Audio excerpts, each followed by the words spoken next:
కూర్చోండి.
సాయంత్రం మొత్తం మిగతా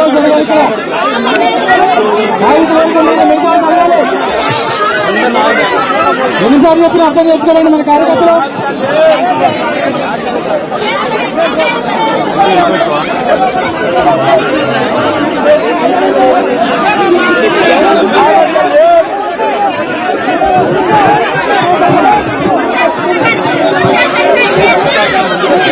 దయచేసి దారి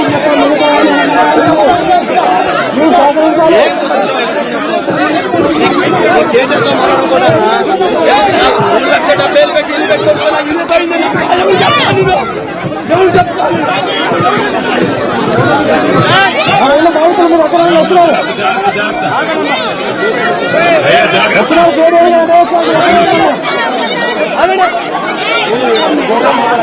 ఇవన్నీ కాగితాలు ఒక్కసారి చూడండి, ఒక్కసారి చూడండి అందరూ. ఒక్కసారి నిశ్శబ్దంగా అమ్మా, నిశ్శబ్దంగా. ఒక్క నిమిషం. ఇక కాగితాలు అన్నీ ఉన్నాయి, పట్టాలు. ఒక్క నిమిషం. ఆంధ్రప్రదేశ్ భూదాన్ బోర్డు ఇచ్చిన పట్టా 2014 మీ గురించే మాట్లాడేది, మీ గురించే కదా మాట్లాడేది. ఆగండి, వెనకాల జాగ్రత్త, ఆగండి. ఇది పట్టా. ఒక్క నిమిషం. ఇక తర్వాత ఇది ప్రాపర్టీ ట్యాక్స్ కట్టిన కాగితం గవర్నమెంట్ కి ఇది. ఆ తర్వాత ఇంటి పన్ను కట్టిన కాగితం ఇది. ఆ తర్వాత కరెంటు కోసం కట్టిన డీడీలు, ఆగయ్య స్వామి నీ గురించే మాట్లాడుతుంది, మీ గురించే కరెంటు కోసం కట్టింది.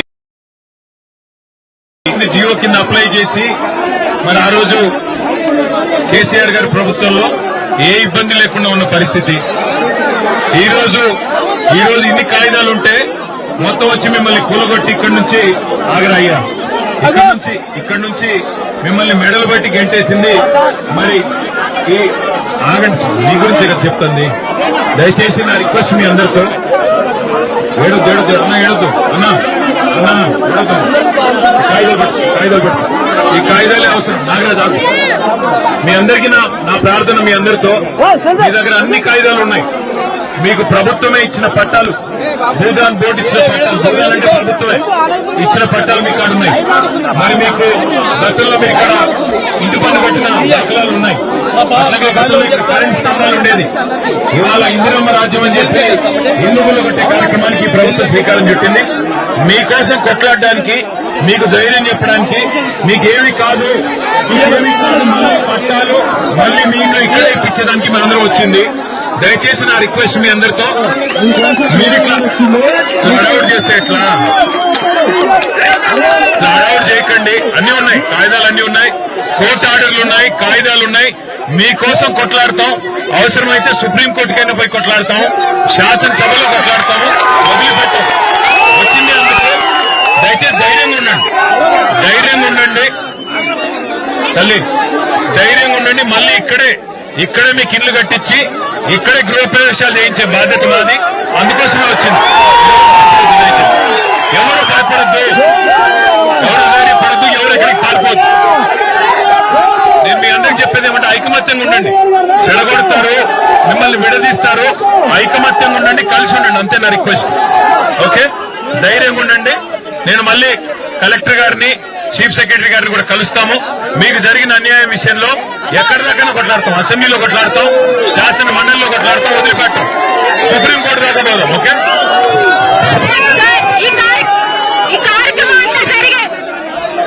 ఇదంతా జరిగినా కూడా సార్ మాకు వచ్చేంత వరకు మేము ఇక్కడనే ఉంటాం సార్. మాకు వేరే దొరకదు ఏమవుతుంది, మేము ఇక్కడే ఉంటాం సార్. సార్ స్టూడెంట్స్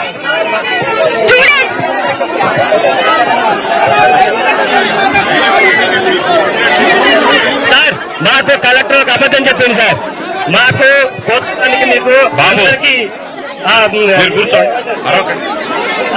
అవి ఇస్తా అన్నాడు, ఇవ్వకుండా అన్యాయంగా నోటీసులు ఇవ్వకుండా ఎటువంటి ఆధారం లేకుండా ఒక దొంగతనం వచ్చిన పెట్టిన వద్దులే సార్. అబద్ధం ఏమీ లేవు, అంత అబద్ధాలు చెప్పి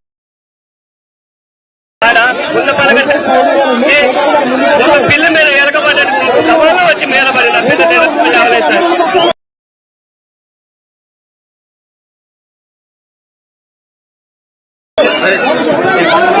లేదు పథకం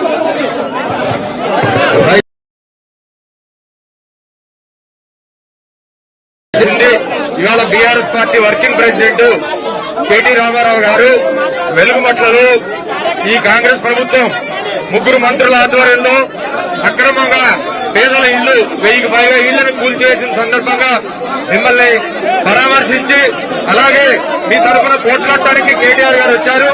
మీరందరూ సహకరించాలి. ఇక్కడ నుంచి బాధితుల్ని ఎక్కడైతే పెట్టి నిర్బంధించారో అంబేద్కర్ భవన్ అక్కడికి వెళ్లి అక్కడ కూడా మరి బాధితుల్ని పరామర్శించి అక్కడ ప్రస్తుతం మాట్లాడతారు కేటీఆర్ గారు.